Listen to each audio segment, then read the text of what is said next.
Good morning, and we're back for Weekly Spark Color Stories about Red, version 2.0. Since if you watched the last video, you know I had extreme challenges with time-lapse. I've done successful time-lapse before. What was the problem? I don't know. I'm going to blame it on the stars weren't aligned, I wasn't caffeinated enough, or something. So I wanted to give you some of the history and the nerd facts that I had promised you that were so inspiring to me as I decided to do this project for this year. So first off, there's Kermes. So it's actually an insect. And it's over here with Queen Elizabeth because it was the most popular red dye of the Middle Ages. And it was light fast. It was extremely expensive. So it was associated with luxury. We've got the woman in the unicorn tapestry. She wore a lot of scarlet and red when she was a maiden, when she was a youth before she came to the throne. So it was kind of life and her bloodline and passion as well. I thought it was very interesting that, Roman generals had used this Kermes insect, which was found in Europe.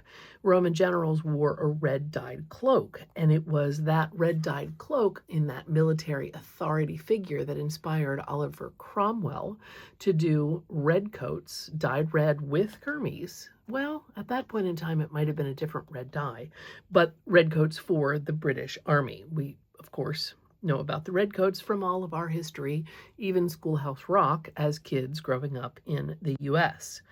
In 1464, cardinals in the Catholic Church started to wear red. They had worn purple before because that was previously a very luxury color. More on that in a few months. Now, it's often associated with good fortune, this little envelope representing the good fortune envelopes that often are given out in Chinese culture. And to be noted, brides wear red in China.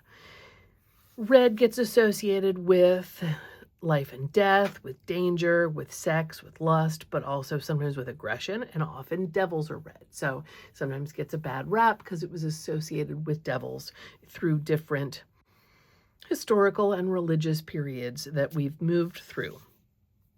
So if we talked about the Kermes insect, then we move next to the cochineal insect.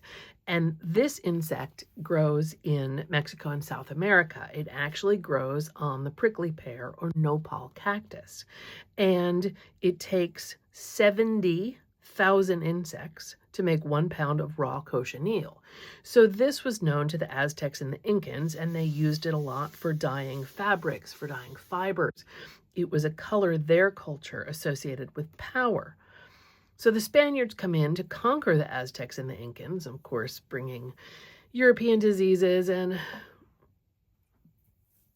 a mindset of colonialism and all of the problems that ensued there.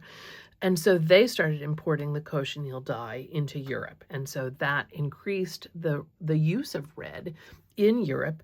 Venetian velvets, the cardinal robes, as I mentioned. It was even used in makeup and in medicine.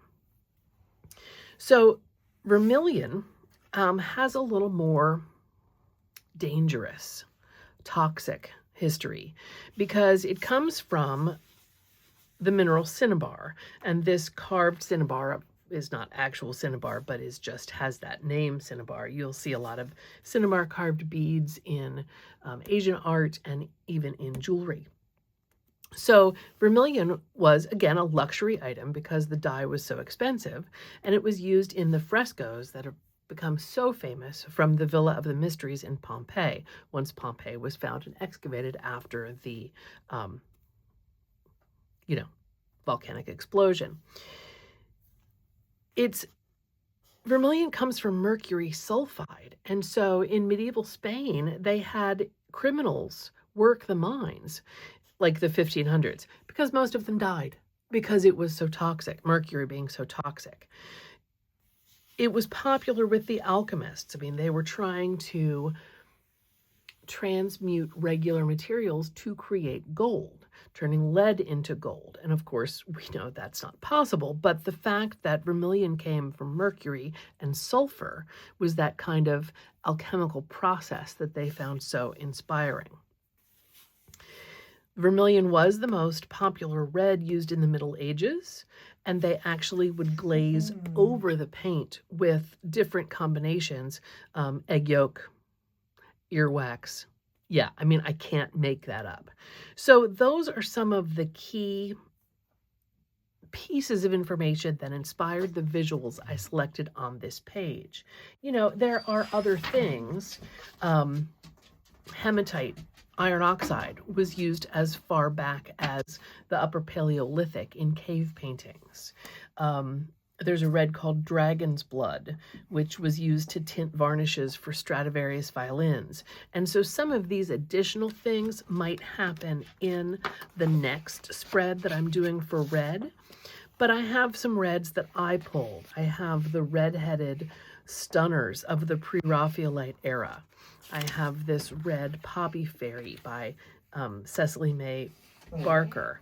I have some of my favorite redheads in pop culture, Scarlet Witch and Merida. But then I also have Red Riding Hood, which is its own fairy tale and folk tale rabbit hole to go down. So these are some of the reds that I'm going to be using with some collage papers on this next spread. I will probably add in a red fairy mushroom, whose name I always forget. I'll put that, type that in the text. The Welsh dragon is red. And another medieval manuscript because she has a tree growing out of her lap, and I just adored that. I just fell in love with that image. So working on another red spread, which I will show you as it evolves, but because I'd had the technical difficulties with my time lapse, I wanted to show you and give you those nerd facts and the history that inspired the piece. So I'm really happy with how it turned out. I'm definitely going to do different compositions and different formats for different colors, for different color stories, and just let each one evolve. I've got this book and I have enough pages to do 2 spreads for each color, and so I look forward to seeing how this inspires, gives me a creative spark through the course of this year. Thank you for your patience with my technical difficulties. As always, like, subscribe, give this channel a thumbs up, and I look forward to seeing you in the future for other color story episodes.